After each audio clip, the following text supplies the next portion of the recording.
the chasing on this one. Presti taking his time coming into stage. He's in. Lights come down for Presti. Gets off the line. 1:18 reaction time. 1:37 for Prapas. So there's only a couple of hundredths of a second between them off the start line.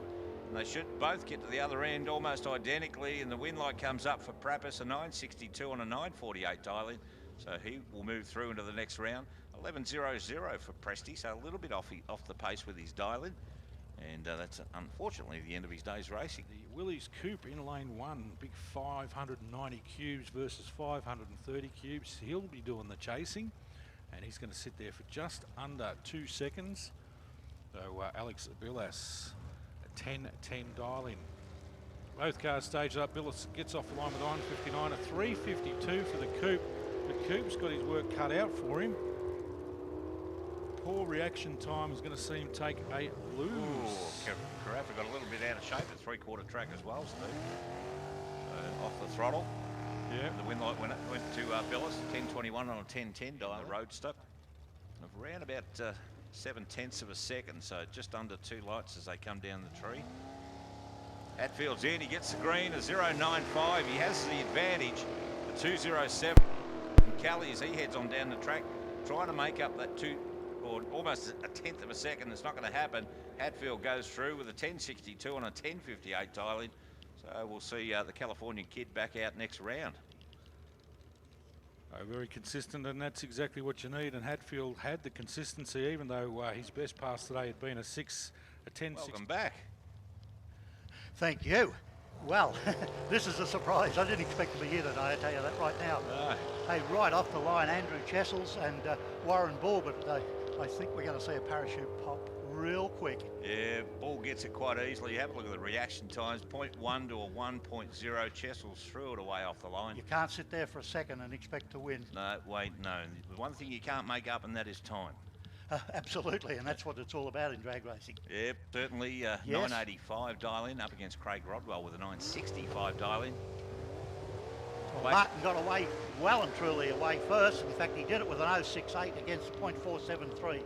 So he's there well and truly away with virtue of that quick start off the line. And a good win for Placko, 10:01 on a 985, so he'll be back next round. And once again, we see it won really by the reaction times. Yeah, and completely. And of course, drag racing, that's what it's all about, isn't it? Reaction, snooze and you lose. Hit that on the tree. It's it is 3/10 of a second, but it's literally 3/4 of a light. Yep, stagger of the tree as they come down. Well, the big red light, as we see on Chris Galea's side, a -0.26. That's leaving a little bit too early. So Barbara will get the easy win. And runs it out the back door. Still wanted to see how close to his dial-in he can go in 11:59. So he's only within 0.05 of a second. So he's pretty much on the money. Yeah, he must know his car fairly well to do that. And once he saw the red light, he was smart. Starter that was here for, I don't know how many years, 20 odd years. Absolutely, forever as it turned out. Kane Reid getting the better of this one, certainly at the half track, but gee, Scott's catching up to him fairly quickly. Doesn't do it at the bottom end though, so I think Reid. Reaction time was almost the reason that Kane got through with that one. Yeah, only 0.02 of a second, but that's all he needed, and Kane Reid goes through into the next round. Dialing in 11:40. Well, a big red light comes up for Chris Cortina, so I'm not going to have to say his name again. A 0.72 minus, so he's thrown it away. Ian Hick in the old 4-day. He's going to go through into the next round. Runs it out the back door with 11:01 on 11:00 dial-in, so doesn't need to refactor anything. That car is very consistent, Steve. Absolutely, and we've seen Ian Hick out here so many times. The rally that we have coming up in March, which is going to be absolutely huge. Luke Luciani in lane 1, 11:07 dial-in. Craig Rodwell on 11:89, and it's Rodwell that gets the jump, 1:27, and better of the two reaction time, and a 2:37 for Luciani. So Rodwell should be able to take this as a win, which he does with 11:98. Big puff of smoke, Steve. I think it was brake. Yeah. It was just on the brakes pretty hard just at the end of the quarter mile. You certainly don't want to be locking them up down at that end. Certainly not. Yeah, it takes us through with a win with 11:98 to an 11:52. His best pass today has been at 8:01. He was #1 qualifier in this calendar as well, 8.80. No doubt he wants to see how close to it the 8.82 he can go. If he goes under, he will refactor. It doesn't go under, so an 8.84 on an 8.82. I dare say he'll keep that 8.82 for the next round.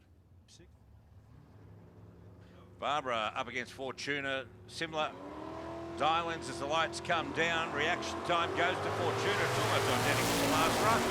0.70 to 1.60. Now both neck and neck as they get on down to the end of the quarter mile. Who's it going to be? We'll go to the clocks for this one. Barbara gets there with a win. 11.58 on 11.54. We'll see Tony Barbara in the Falcon back next round.